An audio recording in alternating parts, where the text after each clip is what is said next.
Ah, oui, c'est vrai. Le gars m'a dit qu'il voulait que je lui donne mon âme après ma mort. Ton quoi? Jean, qu'est-ce que tu as fait?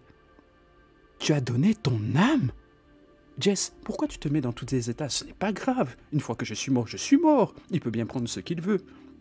Écoute Jean, ma grand-mère me disait toujours des choses sur la vie après la mort. C'est pas une chose à prendre à la légère. Il faut aller lui rendre cet argent. Mais de quoi tu parles? Pense à tout ce qu'on peut faire avec.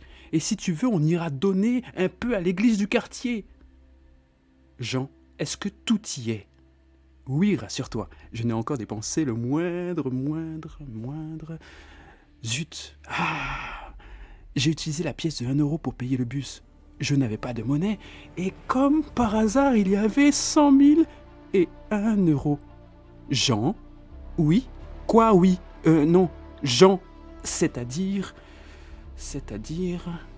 Je lui racontais tout ce qui s'était passé, et on a pris une décision de ne plus toucher l'argent. On avait même essayé de trouver cette personne, et on a fait tous les arrêts de bus du coin, mais rien à faire, personne ne le connaissait.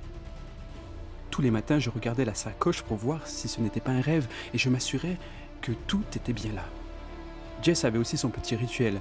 En cachette, elle se disait que si elle touchait l'argent avant de partir, elle aurait plus de chance dans la journée. Les semaines et les mois passèrent, et ça faisait presque 1 an que j'avais rencontré cet homme, ou cette femme. Je ne sais plus vraiment qui c'était. Un matin, il s'est passé un truc bizarre. « Jean, tu n'as pas vu mes clés? Je ne les trouve pas. » Jess avait encore une fois égaré les clés de la voiture. On a regardé partout, mais impossible de mettre la main dessus. Alors je suis allé à l'étage, dans la pièce où était l'argent. Certainement, elle les avait oubliées lors de sa petite danse matinale pour avoir de la chance. Elles étaient effectivement là. Mais quelque chose m'intriguait ce jour-là. Je revoyais en boucle dans ma tête, depuis quelques jours, la carte qui accompagnait l'argent. 100 000 et 1 € contre une vie après la mort.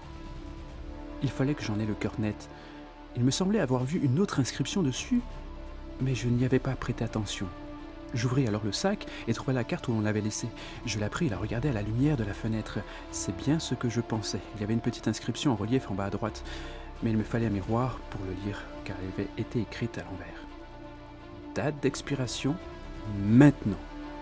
À ce moment-là, j'ai eu un frisson qui me parcourait tout le long du dos jusqu'à la nuque. J'ai su que quelque chose avait changé.